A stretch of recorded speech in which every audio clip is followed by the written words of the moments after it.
So students, today we will start with the new topic, and that is the population growth. We all know that the size of population of any species is not a static parameter. The size of the population is supposed to show fluctuation or change. So this change depends upon the time, change depends upon the various factors, and those factors could have a positive effect on population growth or the negative effect.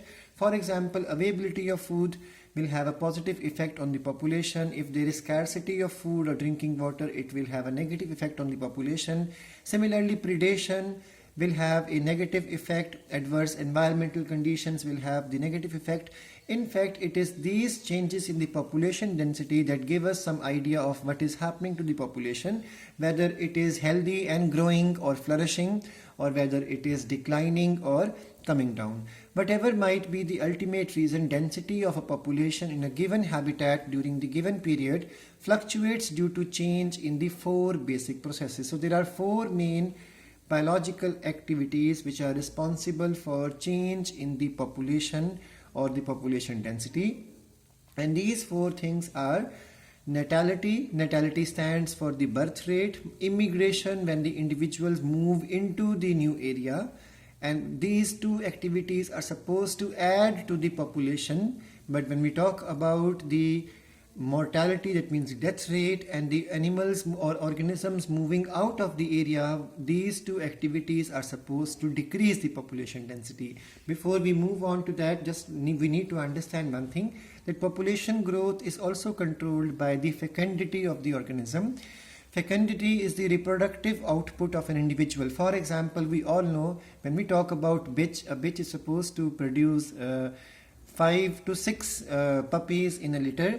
But when we talk about the elephant, elephant will simply give rise to or give birth to a single calf. Rarely twins calf would be there. So this means that the individuals have different reproductive output. So different species will have different fecundity, and the number of the offsprings produced or the capacity of the reproduction is called as the fecundity.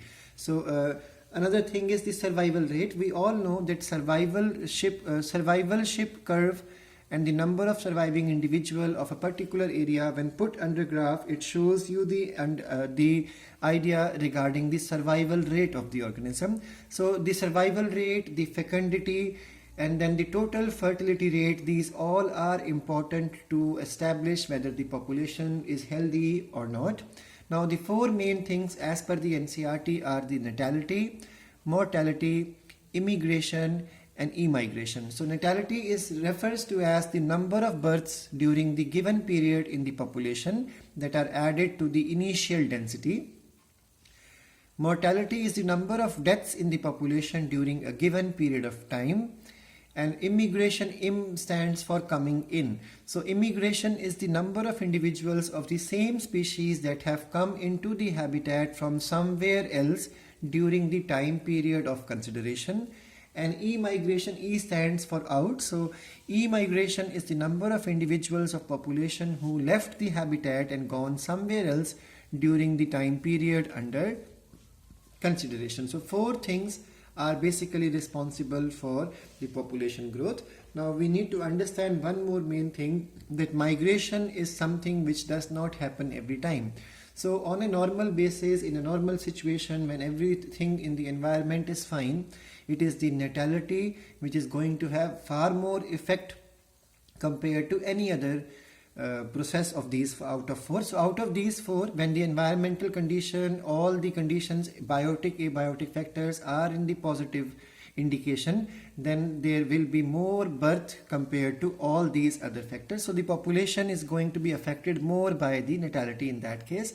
And when conditions start becoming adverse and organisms are not able to migrate, then in that case there will be less natality, there will be more number of mortality. So in such conditions, the mortality or the death rate is going to have more effect on the population growth.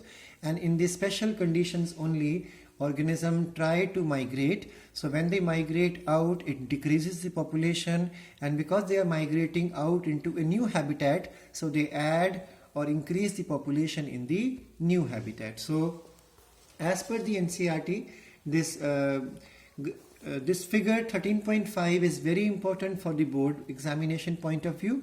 So you can check here that there are symbols or designations which are given, which you cannot change. You need to by heart these designations or the short forms. So immigration is represented as I, population density is written as N, capital N, mortality in capital D, immigration in capital E, and natality in the capital B. And natality stands for birth, that's why they have taken the capital B here, and mortality stands for death, so they have taken the capital D here. So we can see here in this representation that positive signs are given for natality and immigration, because these two events or activities are supposed to be adding on to the population density in the area, and there is negative signs mentioned here because these two events are supposed to cause decrease in the population density in a particular area. So the equation below is very clear that if n is the population density at the time t, then the density of the population at time t plus 1 will be nt plus 1 is equal to nt plus square bracket, then there is a round bracket birth, or you can say natality and immigration minus death, plus death means mortality and immigration. So these two events decrease the population and these two events increase the population. So their difference will give us the idea of the new population density after the lapse of the time duration of t plus 1.